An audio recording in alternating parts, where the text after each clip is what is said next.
So I just got a lesson from Wayne at the grocery store. It's pouring rain here. It's the day before Easter Sunday, and I had to tell you about Wayne. Wayne cornered me in the grocery store, and that happens to me. I don't know if it happens to you, but I often have people will just sort of start conversations with me out of the blue.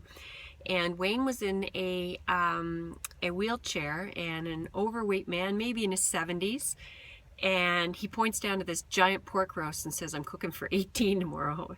So I said, "Oh yeah, that's a lot of work." And we get talking, and he teaches me about, honestly, it's Self-Reg. He teaches me about his Yorkshire pudding. He goes on to tell me, and I'm going to tell you the recipe. Hey, I'm celiac, so I don't even eat Yorkshire pudding, but I'm telling you, I learned from this fella. Anyway, he goes on to tell me that his dad was from Yorkshire, and he says, he comes to me, he said, "You know what this," I said, "What's your secret?" He says, "Love." I'm not kidding. Love. I'm like, so I'm listening, right? I'm here, and the people are trying to get around us. And so he goes on to tell me what his recipe was, which I believe was 1 cup flour, half a cup, oh gosh, half a cup of, I don't even know, half a cup of water, half a cup of milk. Does that sound right? 4 eggs? I don't know. That doesn't even really matter, because he said it was about the love. He said that he used to make it all the time, and his Yorkshires would always turn out flat. And he said his dad who was from Yorkshire, England originally, could actually make a whole pan and make the whole thing rise. And he said, how do you do it, Dad? He said, "Well, the missing ingredient is love." And so I'm listening now, right? He's got my attention. And so he tells me what he does is makes it first thing in the morning. He said, most people make it in a rush. It's right before dinner time. They're whisking it away. And he said, but he makes it first thing in the morning. And he said his dad taught him this. And he said, you give it a gentle little stir throughout the day. You're thinking about it. You're caring about it. And you do that. You make sure not to bruise it. And then by the time you make it, I mean, you make the oil nice and hot and all of this. And then he says, but it's the love. He said his dad used to even talk to the Yorkshire batter.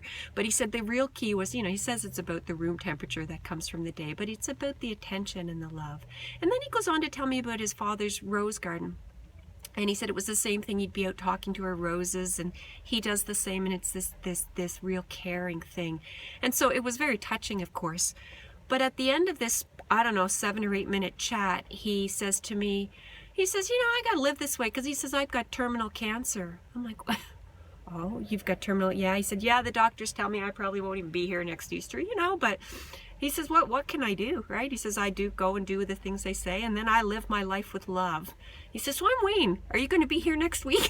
And I'm telling you, I'm coming to the grocery store just to find Wayne. And I don't know, it just hit me as this kind of special moment.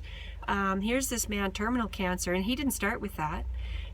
He didn't start with that at all. He starts telling me about Yorkshire pudding, and that he's cooking for 18 years old, 18 people, and he's just full of life. And you could just see, full of love and full of connection.